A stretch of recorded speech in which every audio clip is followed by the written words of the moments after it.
back there tonight, and they get it too, in the sense of, wow, it's a lot to take care of children, and especially children when there's a lot going on. So I just want to again say, God bless, and that we're so thankful for you, and I hope tonight will just really even give you more support. So the first thing I wanted to name was that the 3 desires that every human has are the desires for self-preserving or self-preservation, a one-to-one or intimate connection, and social time. And this is what we're doing right here. We're having social time. And all 3 are important, but you and your kiddos all have different needs for those instincts. Some of you will say, I love being social. Some will be like, I need my time alone. And some will be like, one-to-one, heart-to-hearts, or intimate times are everything to me. And that is why we need to talk about it, because when we fight each other about those 3 instincts, it can be very ugly, because it's how we survive. So if somebody in your life says, that's not how I work, and you're like, but that's how I work, it hurts and it's hard. So I'm going to show you a little story of, yes, that's me. I know it's been a long time, but that is me and my hubby on our wedding day almost 25 years ago. And I am really even seeing our desires in this picture. I'm looking on ahead, and my husband's being social with the person at the camera. And that day, we prepared for our wedding very differently.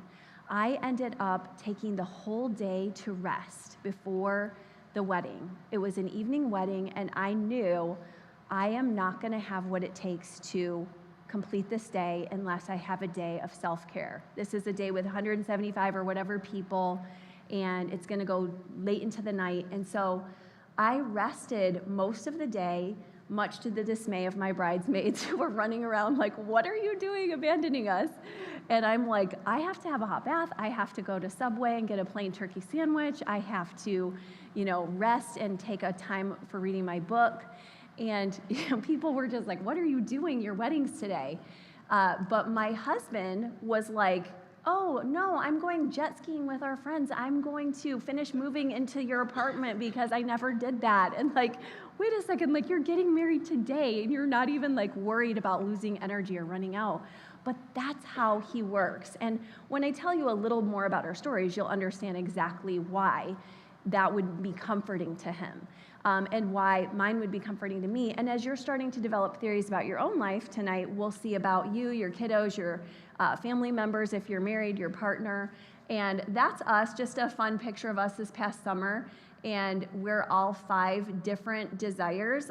Some of us are the same, but we're all unique. And it doesn't mean you're bad or good if you have a different lead desire. So I mentioned my husband is social. My daughter and I, that are together on the end, we're more self-pres, and then the other 2 are more social. So it's like my husband got 2 and I got 1, but we all need to realize that we need all of those desires, just like I said. And I'll tell you more about our story when we go through some more of the pictures or the slides. But these 3 instincts are just differences, and instead of trying to just change each other, which is what most of us do when we're feeling frustrated, it's understanding that we actually need.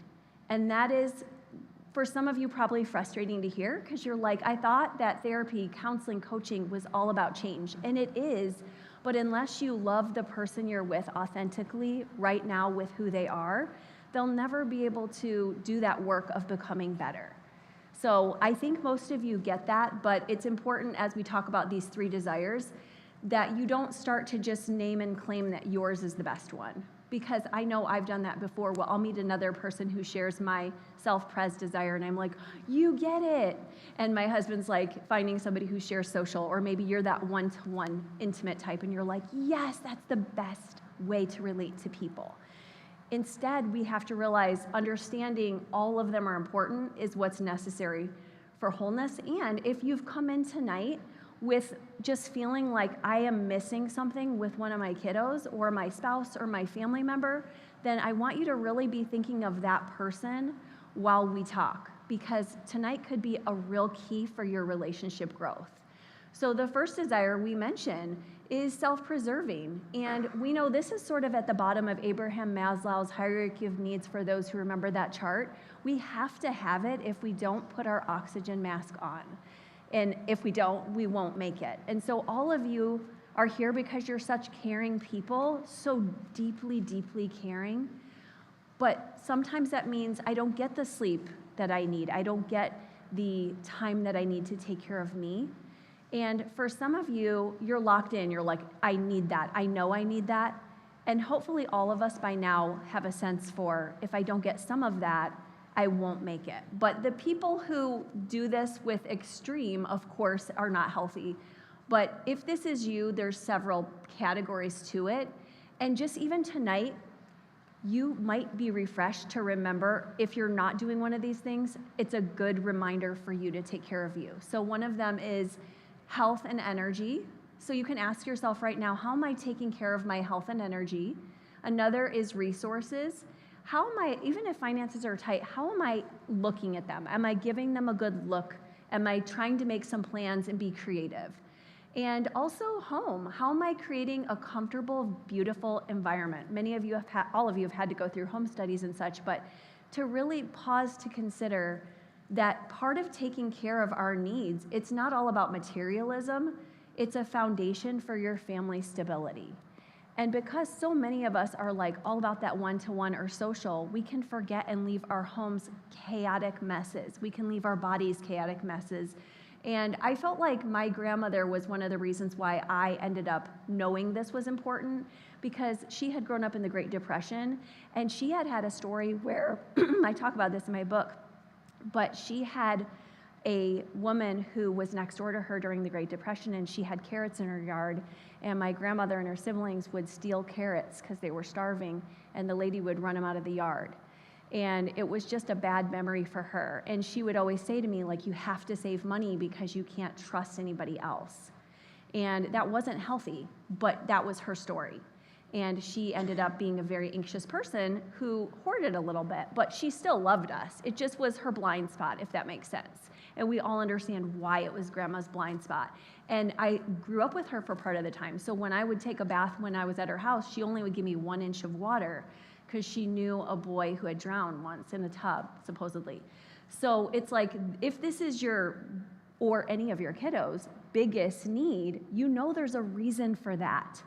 Many of our kids didn't get those needs met, and so when we're wondering, why are you hiding something in that drawer, we now have a little more, oh, they're high on their self-pres desire for a reason, and I'm not going to shame them about that.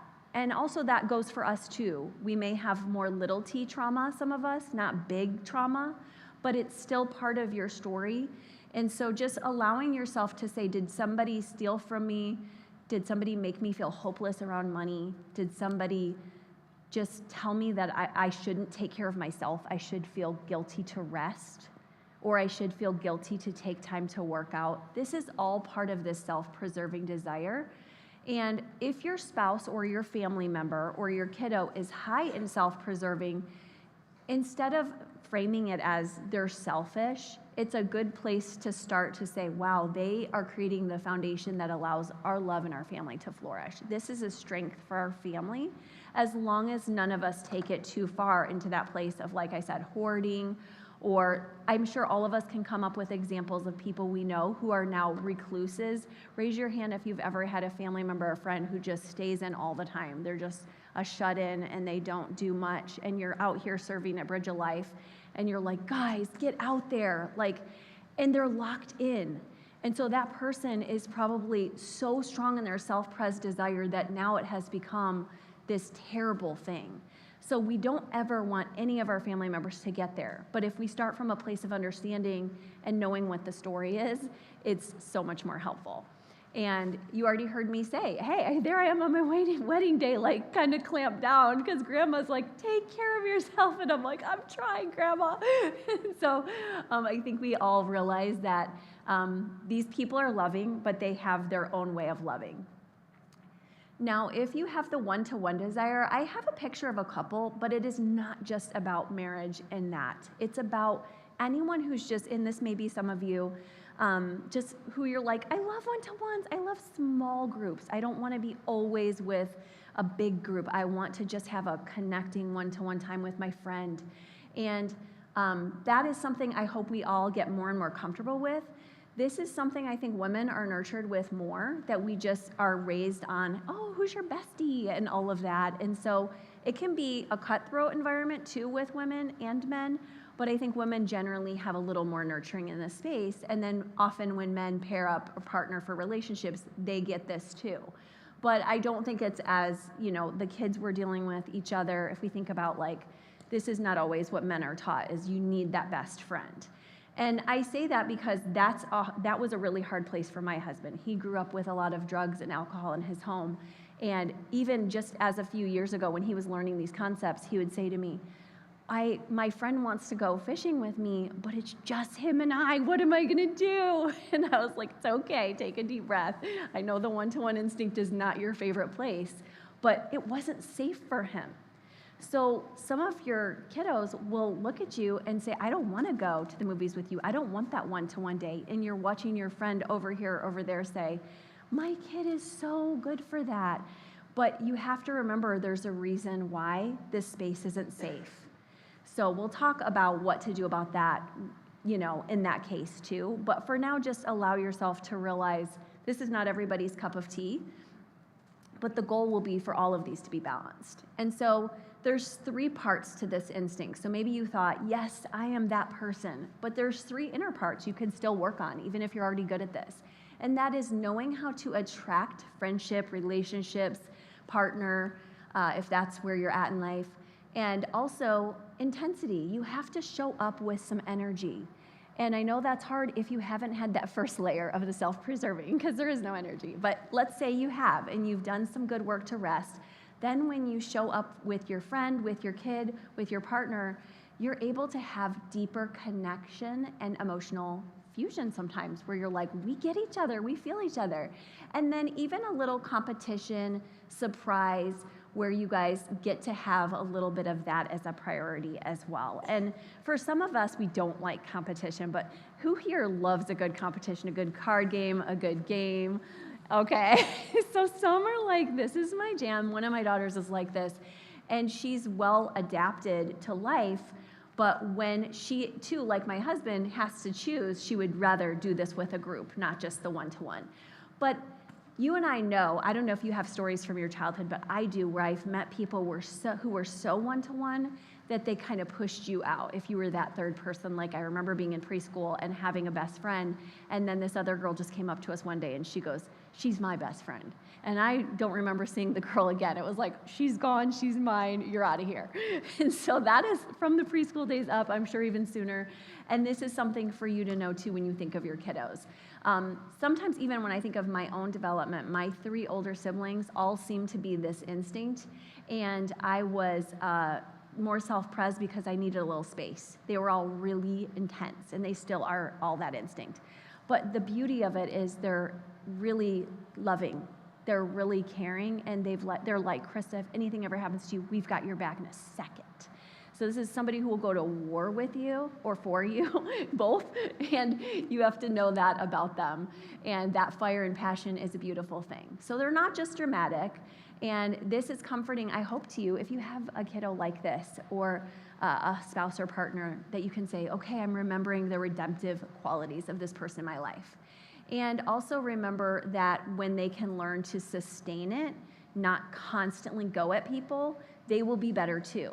So if you have a kiddo like this, you can give them training and say, one of the things I know about you is you're so excited for a friendship, or you're a teenager, you put on this hugely heavy cologne, and I know you really want to adapt and get that fire out there, and you can give them little tips to say, one of the ways we make friends is to show our passion and our warmth, but not to come on too strong. And that's something that you even may take as a word for yourself. I never want to hide my gift or my instinct, but I also want to temper it. And that could even be in your relationship with your partner, where they say, you're so intense, can you dial it back just a little bit? And that's so hurtful to people with a lot of this energy, because they're like, this makes me feel like you don't love me for who I am. So what I say to those people is, disperse it a little bit. So when I get into this intense energy and my husband only has 15 minutes to connect, I know I can, as I was sharing with Jody in the back, I can Voxer my best friend, and I can just rant to her on that Voxer. And she was just doing that to me. Actually, when I got here, I was listening to her Voxer, and she was ranting, and I'm like, I'm going to go speak at Bridge Life, but I will promise you I will Vox back later. But like, you need people to hold that. And as a couples helper for the last 20 years, one of my couples recently reminded me of this too, where they were struggling in their marriage, and they said, we have made so much change because of this instinct. The wife is this, and the husband is social, which we'll talk about in a moment. And they're like, now that she knows she can disperse that energy to others, and I still care about her, but we do more fun things. We take a bike ride. We enjoy a little bit of a lighter convo. It feels better. And of course, immediately I'm like, it feels better to you, but does it feel better to her? And she's like, yes, it does. So it's so fun to see how these can really bless you in your relationships. So of course, I mentioned social desire is so big for many of us. And for my husband, this is the biggest one, will always be, and again, 2 of my kids. But there's 3 parts to it too. And those are participating. So right now, what you're doing, congratulations, you guys are all doing this instinct really well. And also status, where you recognize your position and you know that, okay, maybe I want to get that work raise, or I want to be a leader in the community, and I want to contribute, I want to have service. But there's so much more to these instincts I go into in this book and my next book coming out in 2027, where I focus just on this.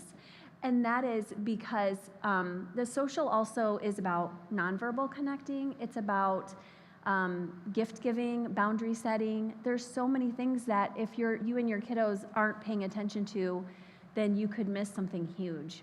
So just know that if this is your gift, there still might be things for you to learn too. Because even though it's my husband's gift, one of the things he had to learn, and so did I, by the way, was boundaries.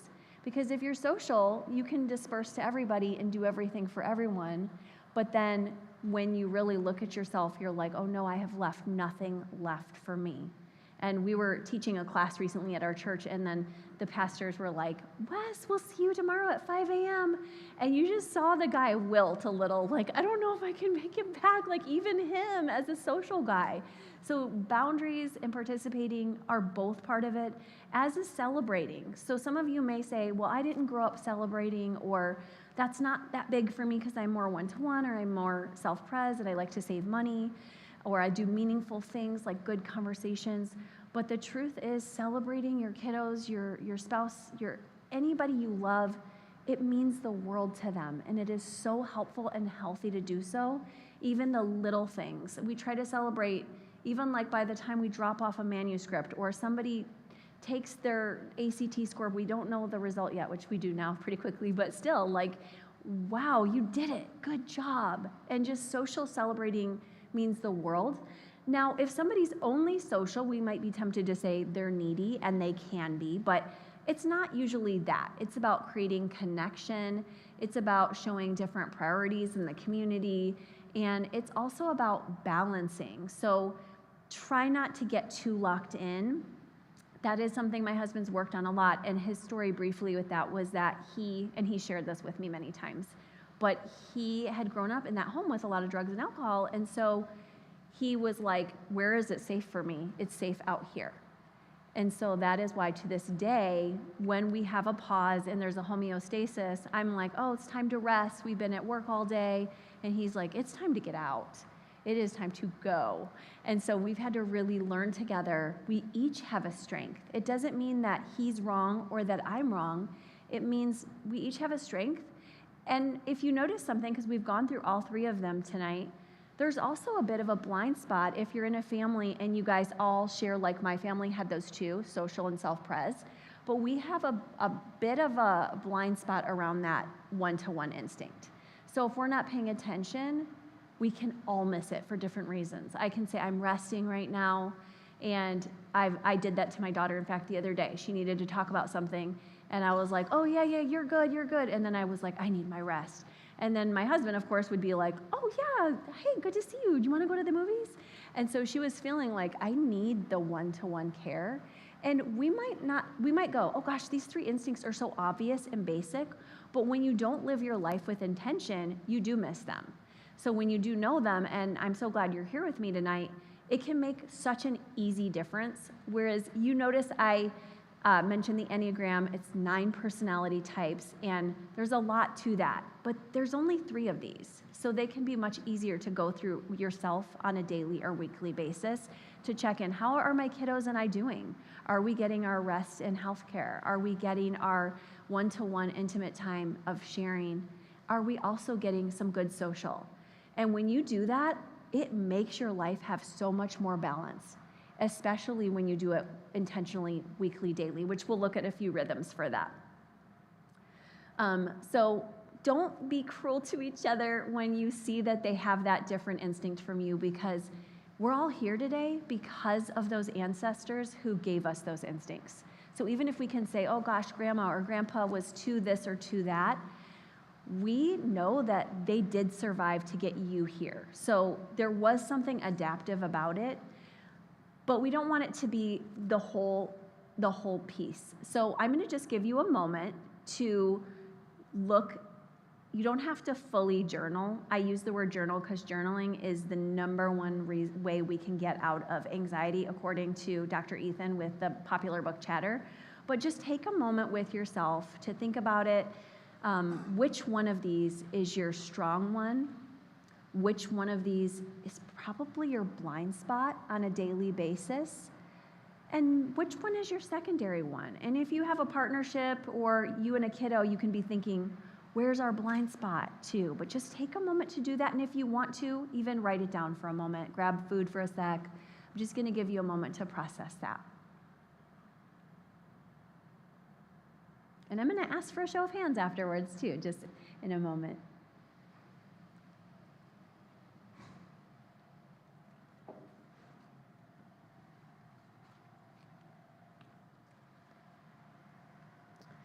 While you're thinking, I'm going to give you a sheet of my work here that you can actually see how I wrote it at the bottom, the instincts, and then you can circle the one if you'd like to. That's your favorite, or just look at them. There you go, yeah. And I also have all of the 9 personality types on there. If you ever do decide, oh, thank you, to do a deeper dive into personality type as well. Because my book has both the instincts and all of the 9 types. So that is even more nuanced. And I spoke at Bridge of Life about this a while back, but it's been a while since I've talked to Bridge of Life about the entire 9 types.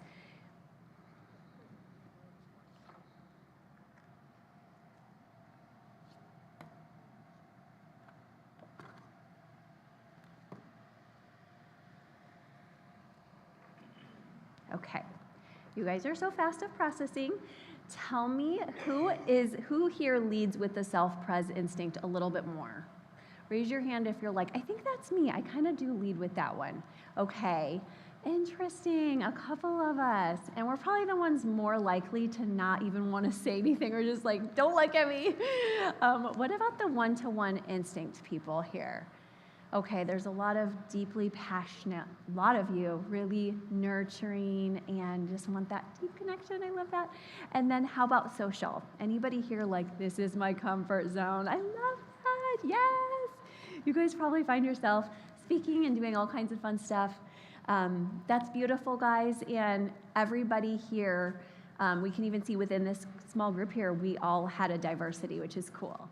So when we see me and my partner, me and my kiddo were different, some of the combinations are great, and all of them have their strengths and areas for growth, by the way. But if you have a self-preserving with a social, you know that security and belonging can work really well together, and that's me and my hubby. And if you have that one-to-one, we call that SX because some people think of that as like a sexual instinct, but with the self-pres, you have intensity with security, and there's passion. And then if you're social with that one-to-one, you're good at community connection with intimacy. But then if you're more of that self-pres with the one-to-one, that does require a little more conscious balance, because it's like, think about how the one person, I mentioned my siblings, they wanted all that constant connection, and I was like, there's 3 to 1, so it was a lot, but if you're in a relationship and you or your kiddo is this one, just know that it's a blessing because you probably have more energy than others. And I try to say that, even if I have to set a boundary with somebody with that, I say, I am so blessed to see your energy. That is beautiful, and I admire it, and I wish I had that. And that is such a nicer way, it's true too, than feeling like, oh, I'm not with you if I'm your partner because I don't like you, or I'm your friend but I can't go out with you because I don't like you. It's not that, it's that there's an intensity difference. And if that's you and a child, that can be very painful for that child too, because they're like, you're self-preserving when I need a hug, I need time. And I have felt that too. I go into that instinct quite a bit too. I'm the self-pres, but if you have 2, that's fairly normal, and I have that one as well. And sometimes my husband will be so social that I'll be like, I need that hug, and he's like, I'm not in that capacity space right now. And I'm just like, okay, he's learning how to do that because he had a lot of trauma, and that wasn't offered to him as a child. And my dear friend Brandy knows our story a little bit, but we do our work because that's something that he's, as you heard me say earlier, sometimes terrified of. Oh my gosh, going on that boat with my friend alone is a scary prospect. So imagine him as a successful adult who's very social, very gifted, very good father. And then imagine a kiddo who also has this, but far less resources, far less support, and how big of a deal it can be if you now understand them on a new level, where you're like, wow, I was coming off too intense for you, or I'm not giving enough intensity. And as a person of faith, I have seen God show up for me so many times when I didn't think I'd have the energy, or if I was too happy in my social to go meet somebody in that one-to-one space. Because remember, that's my whole business foundation, is I do the one-to-one space for my couples. So it's all I do is work with fighting couples, usually mostly 3 or 4 times a day sometimes. So I do engage that space, and you all have the capacity for all the spaces, but it's important that you know, if I lead with one, that's okay too. And my husband found a job where he gets to use social all the time. He's a medical provider PA. So I put on your paper all those 9 types. He's the type 1, so I have that as improver. He's always improving the lives of his patients. But he keeps it 15 minutes social, and they're out the door. And he's like, oh my gosh, you need to go to the counselor if you need deeper. That's not me. So don't feel like your kiddos or you don't have a lot to give if you find out this is who I am, and oh my gosh, I have blind spots. Well, you're human. We all have blind spots. But it also doesn't mean we don't want to grow. Oh, and I did want to go through that slide, but something I love about even thinking about God and our relationship with God is people who love that self-pres. I just kind of picture a monk where they're like, I just need to go to God alone, or I want to pray for hours. And there can be a bit of a blind spot there because people are like, oh, well, journaling's so good and prayer's so good, but it's like, hey, somebody else is doing all the kiddo time. Somebody else is doing all the work, and you're like, I need my holy time. And so remember, even if you're like, yes, I am that monk, monks were really busy. They were scribing up that whole Bible, and they had a lot to do too, serving the community. So just know, that's okay. I can have my restful breath work. I can have my quiet time. And if you're that one-to-one space, then you probably do need those deeply special, symbolic moments with God where you're like, oh my gosh, this worship song, this touch point, just me and God moments. I think of music a lot. And for those who said there was, you were that one-to-one, is music important to you? Raise your hand if that's okay. And it is for all of us also, but I feel that special energy can go toward music too sometimes because there's so much deep passion. And then of course social, sacred service, community contribution. My husband is tonight at his deacon meeting, and he's so excited to be there. And he's like, I was texting before I got here, and he was like, I just picked up our son and I took him out for a smoothie. And you know what I honestly thought? Because I'm a nerd and I think like this all the time. I thought, oh my gosh, you're learning your one-to-one instinct with our son. And I was so excited for that. I did not nerd out and say that to him, but I have before. And he's like, yeah, our son, somehow it's getting easier as I work on it. So I love that, and I also remind us that when the desires of our hearts are good, they can be great, but you could use this for so bad too. If you use it well, you're delighting yourself in the Lord, and he will give you the desires of your heart. But you could be so selfish and evil with these 3 instincts, where you were like, it's all about me and my friends and my clique and my spouse or my partner. Like these are not morals themselves. There has to be a deep moral foundation under it. Because if you just base yourself off of instincts, can you imagine how feral we could all be? Just like, I'm going for what I want. And so please know that there's a spiritual foundation too. Now, as you think about your dominant desire, which we already did, think about your child's too, or your children's. And take a moment to think, where do we complement each other? How do my desires help the kids? And how do they overwhelm them and create tension? And how can I honor and balance them? And for me, sometimes, I don't know about you guys, but raise your hand if you ever learn after the fact and you have to go back and repair. Okay, so I'm not alone here. So I have to do that, and I had to do that, I think it was not yesterday, but Saturday. That's my Sabbath day, and I really like to have a full Sabbath. Of course, I'm a self-pres type, but I actually spent the morning cleaning the oven, doing chores. My house was a mess, and I think that part of the self-pres instinct was actually bothering my spirit, because I was like, there's no beautiful home here.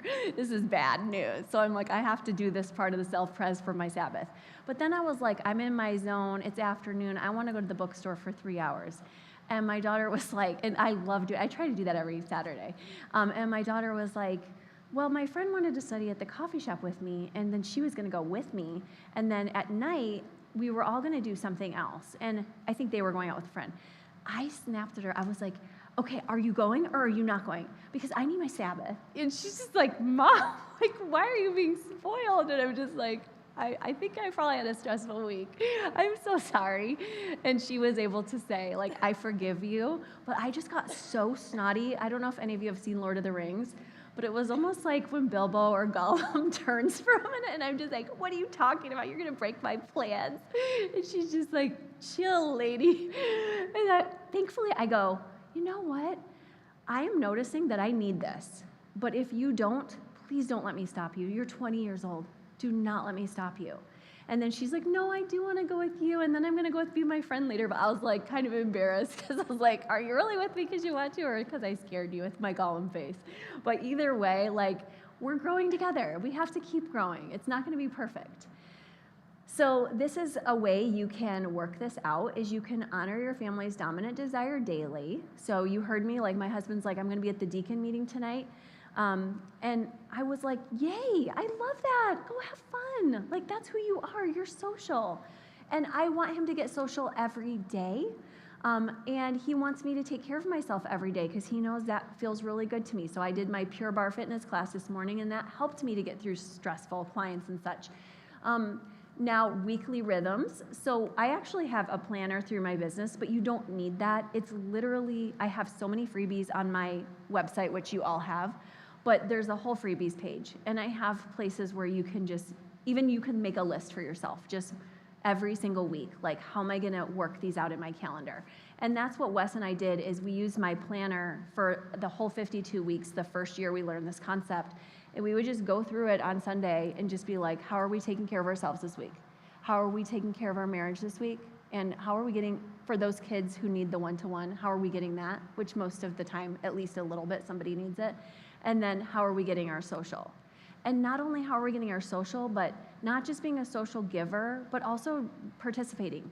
Because if you have a leadership personality, which I bet a lot of you do, sometimes you can get into that too, where you're like, well, I am social. I'm leading the Bible study. I'm doing that talk. And you can forget part of it is participating and not being on the stage. And that's really good for you to have that balance. So just keep that in mind as you think about those weekly rhythms. And I think that we sometimes underestimate how important it is. We hear it all the time. Be curious, be caring, take deep breaths. But we underestimate that when our instincts are under fire, we actually start to breathe faster, and we start to see our hearts race, and we start to feel bad. And so taking the deep breaths really does work. It regulates us. Again, it regulated me on Saturday to say to my daughter, like, oh, you know what? I need this time, but I'm not going to hold that over you. I am so sorry. And that really is what we need to do with our kiddos all the time, simple as it is. And you really need to take some time with that breath. So the other place you could do this would be, other than the weekly dates and family times, is you could say, let's do a morning check-in. What do you need to feel loved today? Just simple and plain. And I was thinking I need to do that with my son soon because I haven't asked that in a while. It doesn't have to be every morning.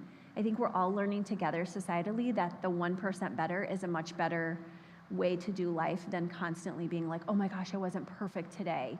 I failed today. It's much better. I used to write in my diary what kind of a day it was, A-, C-, C+, and there was a lot of C+ in 4th grade. But basically, I've learned grace over the years, and I'm like, hey, Christa, hey, family members, like, what will it take to feel loved today? And if you're just like, all I'm doing today is running, I'm not doing anything healthy for myself, remember, as you parent these kids, it's so important for you to remember to parent yourself too, to do that check-in with yourself. And you might just say, I'm just going to accept the love of God today. I'm going to really, instead of being on my phone and watching all the TikToks, I'm going to just receive peace with God. I'm going to close my eyes and even just listen to a worship song or journal, like we said, which really reduces anxiety. And then again at night, like, how did I balance? And I say both because sometimes you're partnered and you need to check in with your partner. Like, let's say many of us here being that one-to-one instinct, it's important that you at least ask yourself, did I check in with my partner if that's not me? And then of course, for some people, they need a weekly date, a family date. I really recommend to a lot of my clients with kids, do the kid and parent one-to-one date. But again, we just noted together today, that's really not ideal for everybody, but most of the time it is. And allow yourself to ask, do they need a solution or support? Because sometimes you're in that space and they don't need you to give that lecture, they just need you to give that hug, like I mentioned. And you can at least tell them, hey, I'm not in a good place for touch. Mom is all touched out, Dad is all touched out, Grandpa's all touched out, but you know what? I can tell you a story right now, and that's a good way to connect too. So don't think I'm saying it has to look this one way. But practice your less developed qualities weekly too. That's why Wes and I really did a good job with that journal over the year, that planner that I have, because it really forced us to do that. But we learned that even for me, like, being social was different than him.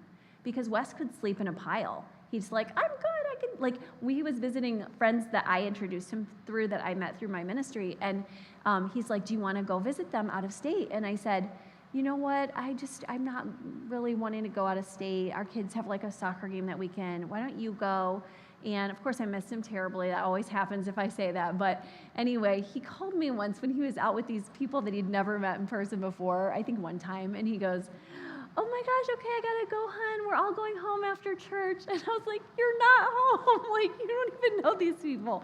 But it was so cute, and it was so endearing to me to see how I could support him without criticism.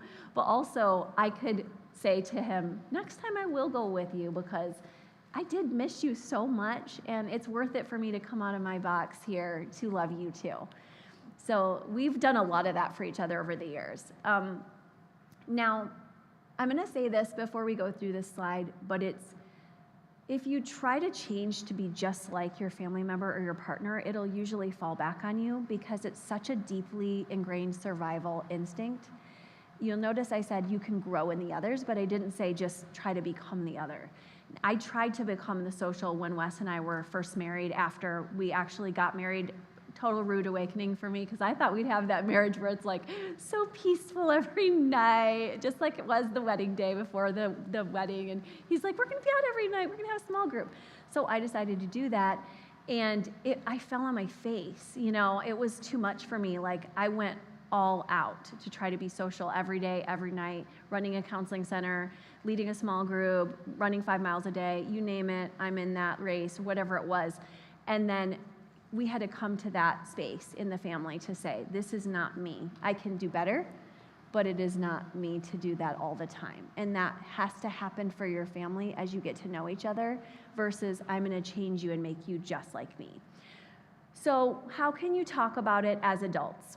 So maybe it's your sibling, maybe it's your partner, maybe it's your teenager. Instead of you always prioritize your friends or your job or your rest over us, allow yourself to note what your desire is and just say that. I'm noticing my desire for space or for meaningful one-to-one time. Can we create some focused connection time? Most people say instead, you don't do this, you always do this, and it just really creates defensiveness. It's not even a bad thing. It means you know how to defend yourself when you're being attacked. It's just not helpful, you know? Like, I know people say defensiveness isn't good. It isn't, but it's a survival mechanism. You know, you had to say something sometimes. But how much better when you and your people can use the language of, oh, I'm noticing that we've been out all week. We could really use a rest day. Would it be all right if we didn't schedule anything else for this week? Or, you know, we've been sitting around a lot this week and I could really use a date with you, or I could really use some family time going to the movies. That is a great one, by the way. When you have a self-pres person with somebody who's very social, I always tell my husband, invite a ton of people to the movies, because I can sit, talk before and after. I think it's because I'm counseling all week in that intense space that's hard for me, and then I'm like, okay, I can't do it, just give me a movie. So we did that Friday night, actually, and that was a really good space. So just know that instead of saying, like, example, you care more about your friends than me, try, I see your SO means the social need for community. How can we balance social and couple time, or again, with your kiddo and family time? We dated as high school sweethearts, and my husband also saw me in a very social place. And I also find it fascinating that sometimes when you're mate seeking, you will show up as something else. So I showed up as social and one-to-one when he met me, and because I was like, you know, this or that class officer or this or that captain of the team for sports. And so he's like, she's just like me. She's so, and I'm like, actually, I just like playing tennis, you know? And tennis and running are solo sports. And so he had to learn that. I was like, uh-oh, like, I did not mean to trick you. But like, it's really true that sometimes if you think back on when you first met somebody, you may have shown up very differently, and now you're realizing, oh my gosh, we have totally different ways of surviving in the world. It was not intentional. Now, the balance you can do is to, we already kind of covered this, but just even check in, I would say, since we covered daily and weekly, monthly or seasonally. I don't know about you, but I have that intention that Wes and I would check in every single week and do that perfectly, but we don't sometimes. So it's okay to say, you know what, it's been about 30 days or so, let's check in again. How are we doing? And then seasonally too, you don't usually shift, but you heard me say I did take a whole season with social. So if we had known this, we could have said to each other, how's that going for us? Like, we're both so social, and I don't think we're spending much time together or at home. And we just didn't have the language, we didn't have the concept, but it would have really helped us to have the conversations before what actually happened, which was me falling on my face in the middle of a counseling session. And just like, what happened to me, and calling an ambulance that night with no particular symptoms. And then my husband doing the same thing like a month later because he was running ragged, probably because I fell apart. So it was like, we just needed balance. And so sometimes that's what you need, and it's very humbling to say that. And if you've ever had that in your late 20s, now Wes being a provider of medical, all these years later, he's like, oh my gosh, like everyone goes through that in about their late 20s or so, where they fall apart for some reason. Maybe they were pretending to be different than they were, like we were a little bit. So what can you do with that blind spot? If you are self-pres blind, you can practice noticing your practical and comfort needs. That is what my husband is practicing also right now. And sometimes he is a lot like you guys. He has a lot of Enneagram Helper 2, type 2, and I would like imagine a lot of you do as well, but he's like, I can work out if it's for somebody else. So I've learned to say to him, why don't you go to the gym? Because I can see how tense he is after all his patients and so stressed out. And I mean, there's so many people coming to him for the most stressful things every day, some of them dying, and it's like a constant barrage. But he's self-pres blind, so he's like, oh, if I'm helping somebody else, if this is good for my patients or my family, I'll do it. And like I said, I think a lot of you are like that, where you're like, I can't do it. But like, if it's good for somebody else, I want you to trick yourself. Allow yourself to not gaslight yourself in a creepy way, but just remind yourself, like, this is so good.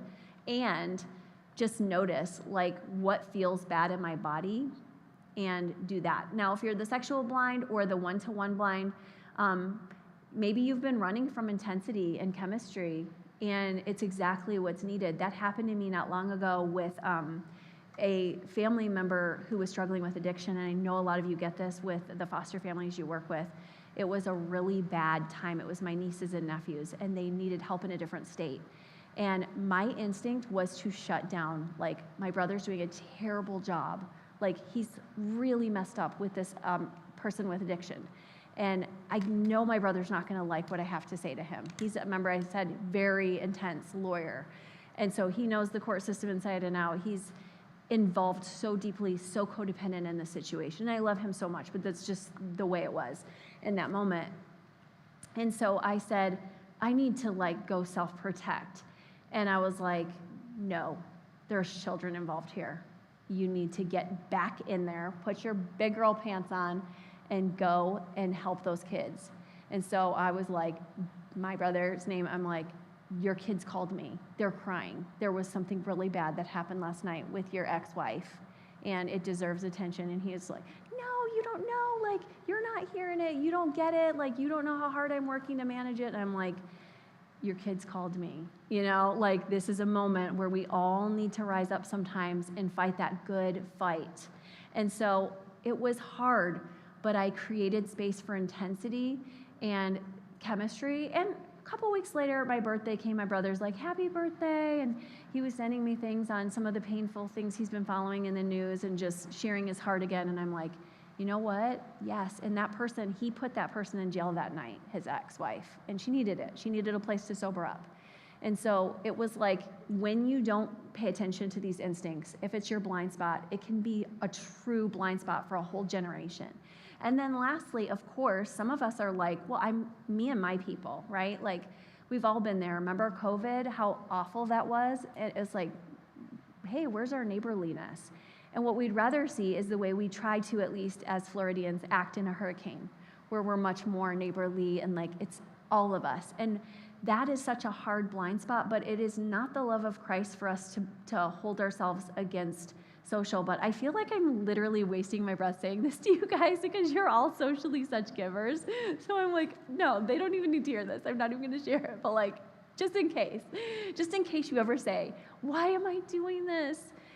You don't want to be socially blind because you need to bless your community, and we all have our own ways of doing this. So even if you're like, that is a hard place for me, I just want to say it's so needed, and we all have to spend time together. It is so good for us. We know that is, we cannot replace it with AI, right, guys? Like, AI is trying so hard, like the creators of AI, not AI itself, but to say you can bypass your social, you can bypass your one-to-one, let me be your therapist. And it's not the same as human connection. And we have seen depression studies. It doesn't help. It may help for a moment as a Band-Aid, but you need to be together.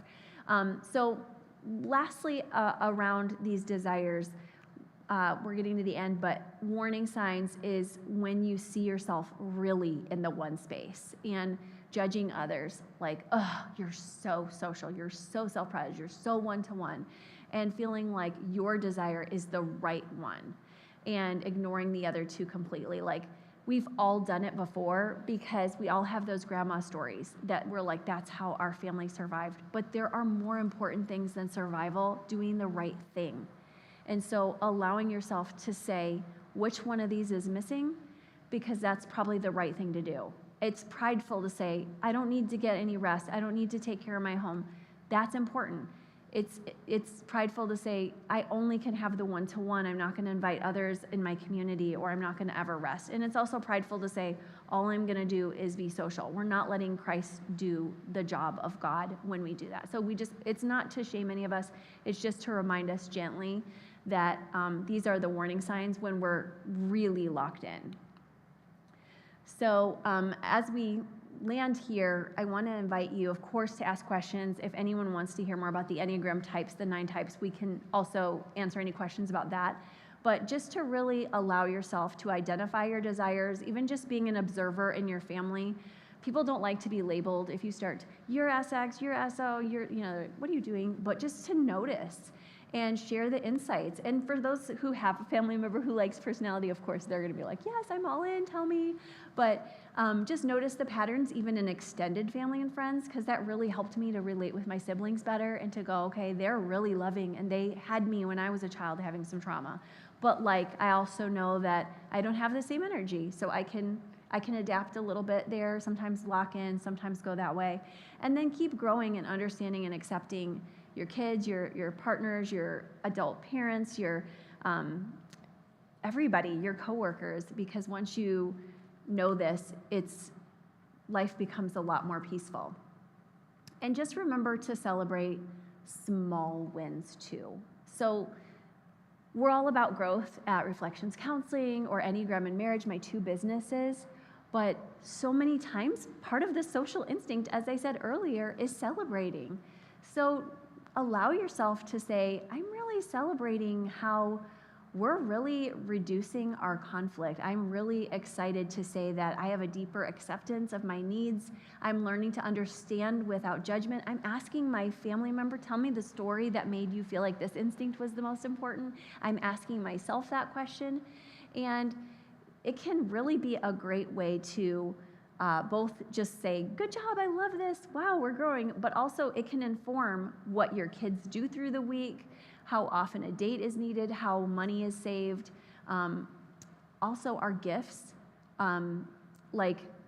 all the ways that we give gifts, but also how quality time is enjoyed. For some of us, it's like, oh my gosh, I want nothing more.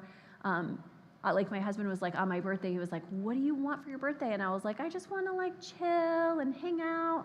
And he's like, but what do you want? He kept doing that. But actually, I finally said something I really did want to do socially. And I was really blessed by it. But I also knew he didn't really want to do it. But I was like, you pushed me. And so then he did go with me. But we had a fun time giggling about it. And that's the kind of lightness that I want you to bring into this. We're all doing our best. One of my favorite lines from one of my favorite movies, Walter Mitty, she's like, we're all good, we're all grown. We can do the work, but giggle a little bit about it and laugh versus this harsh space of judgment. And when we do have the harsh spaces of judgment, I hope we can come back to ourselves and each other with forgiveness and say, hey, let's take those deep breaths, I love you, and we can do this together. So there's a couple more slides. I don't know how we're doing on time, and I also want to pause for questions. You guys have been so kind and thoughtful as an audience, but does anyone have questions or thoughts about this? And then where are we at with time, just so I know? 20-ish minutes. Okay, perfect. Yeah, anybody really feel like these do not make sense? Raise your hand, and I know that's also if you're self-pressure, I'm not gonna raise my hand, but if you feel brave, raise your hand if you don't have, I'm gonna put it this way, raise your hand if it is making sense to you. If you do hear what I'm saying and it sounds okay. Sometimes I go through it in my counseling sessions and people are like, I didn't get that at all. And I'm like, oh, you know how it is when you talk about something all the time and you think you explained it well, and then they're like, I don't know what you're talking about. So I'm happy you're tracking. I'm happy we had enough slides to make you feel like you get it. But more importantly, do you think you can apply it? And if so, what's one way you are going to apply it? Maybe this week or this month. And feel free to keep it to yourself if you're it's too personal. But if you'd like to share, it would be fun to hear how you're maybe going to apply this with a kiddo or a partner or a family member.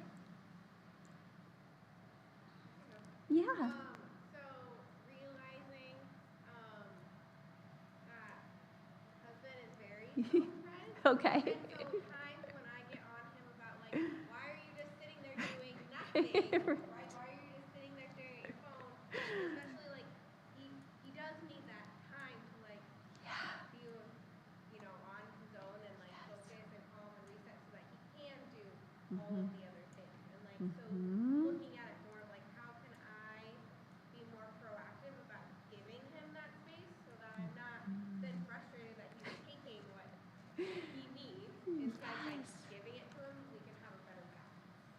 Yeah, I love that, and I'm sure you do too. The inbox is very important. Oh, that's great. And it's neat because she can say, if I give him this, he will come back out. He's not going to stay there forever because he cares about me and loves me, but he also needs that little time to just go back into his turtle shell.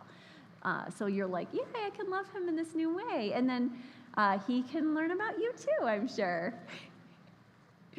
Great. Anybody else want to share one that they're thinking about? Okay, wonderful. And she has a microphone for you. She's like, I'm good. Here, I'll put the next slide up if you guys need. But go ahead. Just looking at my bio children and Yeah. what their needs are. Yes. And making sure that we're meeting their needs too, because I know they sometimes feel like we're overwhelmed with our little extra loves. And so making sure that like one of them I know needs that one-on-one, and how we can meet that need so that they can also feel loved and seen. Yeah, I love that. And I know you had mentioned chatting for a while on the phone, and like that's a good way to do it if your kids are even not with you, or they're like, I'm driving and they're safely driving. Anything like that, like sometimes, at least for me, Brandy, I'll think I have to do it perfectly. But I'll try to set up a one-to-one date with my child who's the most one-to-one. None of us are exactly that, but two of us are kind of like I mentioned.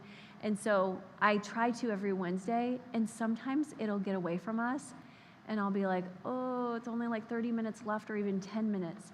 But I want to encourage you, go for it. You've got 10 minutes to lock in and really do that. Most of the time we do have more than that. But like, I'm going to say it this way. When you plan it, as we all know, that's when it can go foul, right? You're like, well, we talked while we were doing dishes, or we had a good walk this week, but like we actually planned to talk Wednesday at 1 specifically, and we lost sight of it. So just know that there's grace, and you do not have to do any of these perfectly, because if self-pres isn't your thing, you could be like, I tried to sit there with them, but I got bored and I ran out. That's okay. Anyone else want to share? Yeah. So the social versus the one-on-one, do you ever find people that can kind of move between the two? Oh, yes. All of these are so fluid. So like I said, I do the self-pres one-to-one, and you might be that social and one-to-one. And so or anyone in that space. And so then their blind spot is, oh, I got to take care of me so that I can do even better with my favorite ones. We're never trying to take away your gift, because that's, again, what I thought I should do early in marriage. I'm like, he's tracking fast. I better chase him down. And there's no catching my husband. Like, I'll be like, I had 6 sessions today. He's like, I had 20 patients. What are we doing next? And I'm like, okay, I'm not going to catch you, am I? And he's like, no, but I love you still. And so that's you. You're like, I'm very social, and I have the one-to-one or whoever. Well, I was thinking Yeah. of our daughter. So, Oh, how cute. there's times where Yeah. she's very social, but also times where she's content with, I the love one-on-one or that. a small group. And I was Oh just my curious. gosh, yeah, yeah. Seems like she's very content or happy in both kind of spots. Yes, I love that.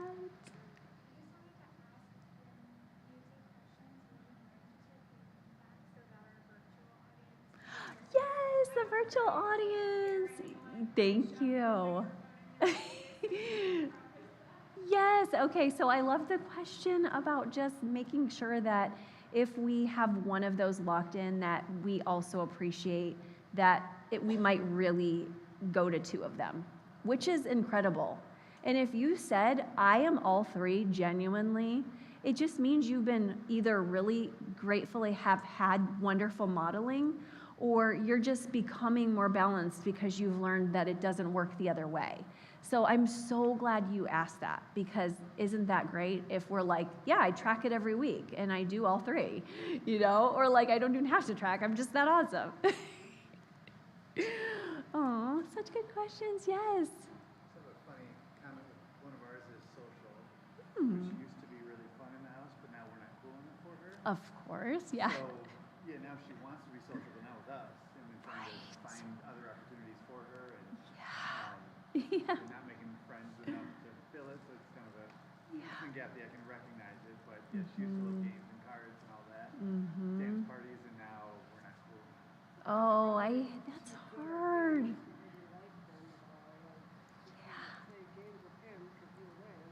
Yeah. That is really hard when some of them are that competitive, our kids, and I love how you brought in developmental stages with all of this.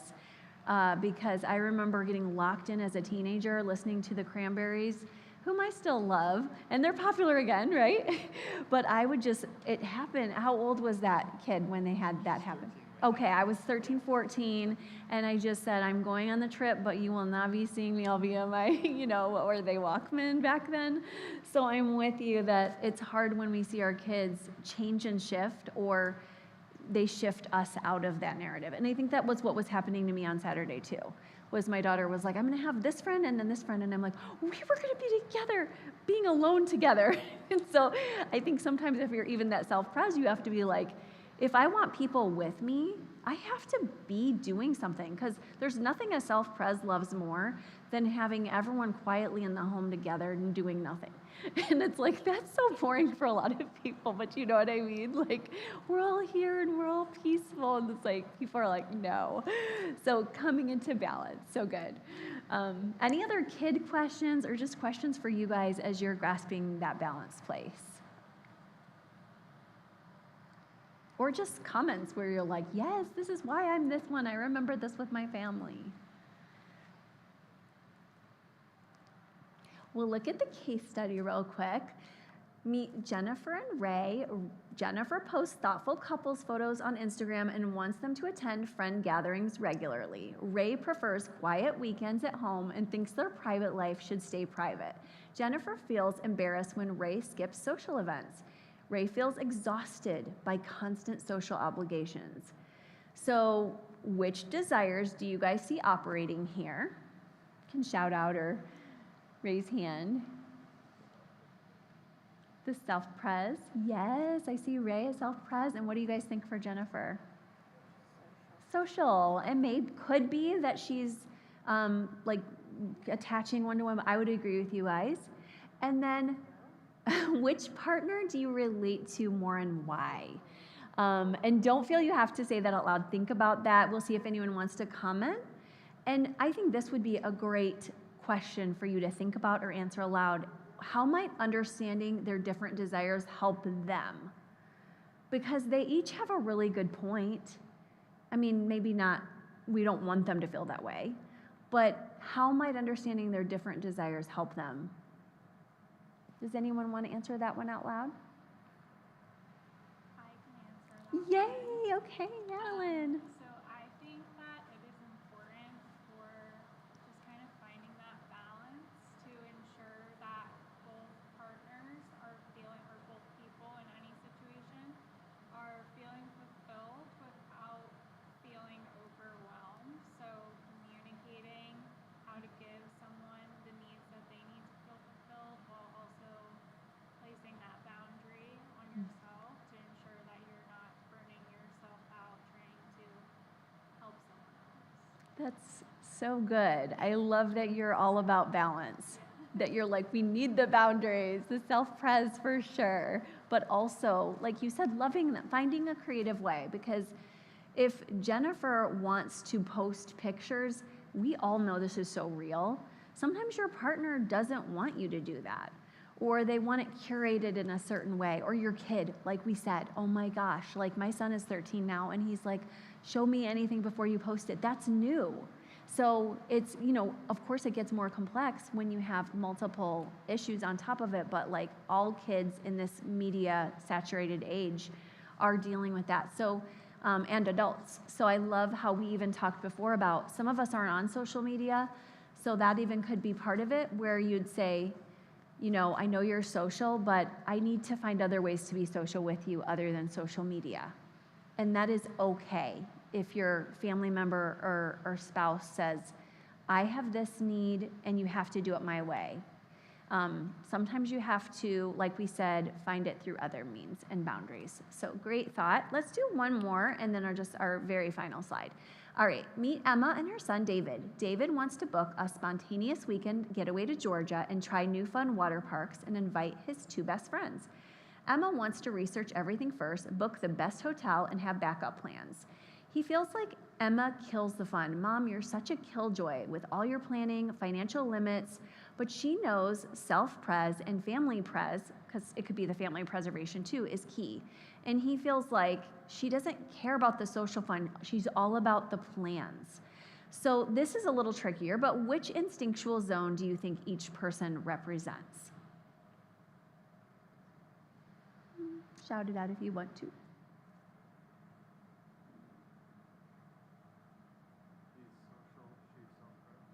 Yeah, I think we have an opposite here. Yeah, very good. I think that, again, you see a few things because we're humans, and you see a few dynamics because there's, she's going on the trip in the first place. She's out there, but she's also like, we need the good hotel where we're safe. We need to budget. And he's like, that's all you care about is that. And so thinking about yourself, you've probably seen yourself in both of those roles before, where you're like, I just want to let go and have fun and be social. And then as a parent, you're like, I have to do the parent thing. So it's a cautionary tale to all of us to remember, like, just because we're the adult, don't forget that fun social part. That's probably my favorite part about all of you who said you're social, is like my husband brings out that inner child in us because he knows how to have a good time out in the world too. And I will be that one to be like, I need to plan every little thing. So I have a couple more case studies, but we're ending, and I just want to reiterate that these are probably, you weren't that triggered. It's not like the case studies were emotional, but I think it does give you a clue about which one is your favorite instinct and then which one is your blind spot. And in your own relationship, what if I'm going to go to question 3, what would change if you viewed your family member's annoying behavior as their instinctual desire? And if you really said to yourself, this is truly the way they have landed on their feet to this point. They have been through so much trauma, especially as I think about our kids. This is truly the way they're here, and I'm trying to take it from them. What could I possibly do differently? I think that will help you a lot. And instead of thinking, oh my gosh, they never want to be with me, you'll realize, okay, no, they want to be with their friends because they know how important it is to belong. They know how important it is to they've probably been through some very Lord of the Flies-ish situations where they were outgrouped, and it was very painful. So how can I encourage them with in-grouping, but also being healthy with that so that they're not being the Lord of the Flies ringleader? And then just also ask yourself, how can I truly communicate these desires differently? How can I really see my family members? And just close your eyes for a moment if you can, if you feel comfortable, to just allow yourself to picture yourself right now with your family members. And allow yourself to think about that person or people who have such a different desire from you. And just allow yourself to say, I'm seeing myself, I'm visualizing myself doing things differently to honor their unique way of walking through the world. And I want you to picture yourself doing that and the beautiful smile that you see from that person when you see them for who they are and for how they're trying to survive. Doesn't mean they're doing it perfectly, but you see them, you understand, and you somehow let them know that. And just picture how that makes them light up. All right, now go ahead and open your eyes. I'm so thankful that you took some time with this tonight. I hope it's honestly life-changing. Sometimes the simple things are the most life-changing, and this has been for our family to learn this. It's a great little quick way to communicate together, and I really hope it gives you a boost in all the amazing work you're doing with your people. This is our last slide, the very last. I kept saying like we're getting there, but I have the butterfly picture because it is such a beautiful transformative process to do that, because your blocks are now opportunities, and now you have more strengths in your family. Like Wes and I have more strengths in our family because we got together. You have now conscious choices instead of just letting your instincts completely drive you. And you have relationship growth and more authenticity versus trying to be somebody you're not. So thank you so much for having me tonight. I'm so grateful to have been here. Before you finish up, would you your counseling business might be able to serve the families that are here tonight or watching online? Of course, I would love to. So I started Reflections Counseling and Coaching about 13 years ago, and we are still really happily going strong. I have 2 therapists who do EMDR, trauma therapy, one in Lakewood Ranch and one in West Bradenton, as well as myself. I do online, and then I have another, you guys are like, of course you do, you're self-pres. But I actually used to do for the last 15 years until the last 5, when my kiddos were homeschooling. Now I do virtual. But I love my office. I go to my clients occasionally, but more virtual. And then we have another coach who is always out there as well. So 2 therapists, 2 coaches, and we are Christian-based. We want to be a reflection of Christ to those we serve, but we also serve many non-Christians. We've had thousands of sessions with both Christians and non-Christians. Myself and 2 others serve marriage needs, as well as several of them serve individuals and children, most importantly maybe to some of you. And some of them can reduce their rate. We still have a good rate, but I would say that when we hear Bridge of Life or anything like that, when we can lower rate, we will. It just depends on how many are on our caseload. But it's a wonderful space to know that we have good support for you, and I hope you get it that trust would be hard for me as a self-pres type, so my staff is good. They're really good. I trust them all deeply, and I got them with me because I just realized I could not do it alone. Even though I'm like, I lean that one way, there's no way I could do that alone. It's such a wonderful group, and I'm so thankful for them. And so that's a little bit about all of us. And we also do, as I mentioned, have virtual. And the other part of my job that I didn't really talk quite as much about, Enneagram and Marriage, is just a subsidiary of the rest. But it's all about working with relationships, and every single one of us has general tips that's good for us to know, like, oh, it's good to be positive when you're having an argument, because most of us don't know that we have to be 4 to 5 times positive, or our partner will just go into a defensiveness posture. Like, that's a good tip for everybody. But the rest of my business, Enneagram and Marriage, gets into the nuanced nitty-gritty of those 9 types, because if you try to talk with a peacemaker, even though the general research says do that, peacemaker personalities, they actually need time to think things out. And so I bring a lot of nuanced care in my Enneagram and Marriage work, because personalities are all different. And unfortunately, most of the marriage and relationship research out there is all general. So it's been fun to do that work, and it's brought us to a lot of places as a family for travel. And I have a podcast with over 1 million downloads, and I'm on my 2nd book for Enneagram and Marriage with a publisher, a Christian publisher. So it's going to be a cool ride. So that's another part. If you're a podcast listener, I do episodes every Monday and Wednesday, and I have about 20 or 30 therapists and coaches I've trained on Enneagram and Marriage, but they're all over the world. So I have, that website is enneagramandmarriage.com. The other website with my business card that's local, however, is actually the business cards are over here, but I'm just going to grab those really quick for you. Those are, that website is reflectionscc.com. Yes, and don't forget your books tonight too. So if you want to learn more about those instincts and hear more stories about my grandmother, so exciting, that is chapter 4. And then the earlier chapters all take you through, those earlier chapters take you through all the 9 types. And at the end of that book, I also go through all the types with every other type, because I really like to nerd out. But that's it, you guys. Thank you so much for letting me come speak to you. Reflectionscc.com or enneagramandmarriage.com. It has been such a joy to be here. Thank you. Thank you so much. Thank you so much, Christa. We are so happy to have you here with us tonight. So just a few things before we head out and pick up our awesome kiddos. I just want to mention that we do have our donation table over there with a ton of really soft blankets and notebooks, school supplies. So if anybody could use any of that, it's right over there. Feel free to help yourself to anything. Also, Krista's books are up there and her business card, so feel free to take a copy.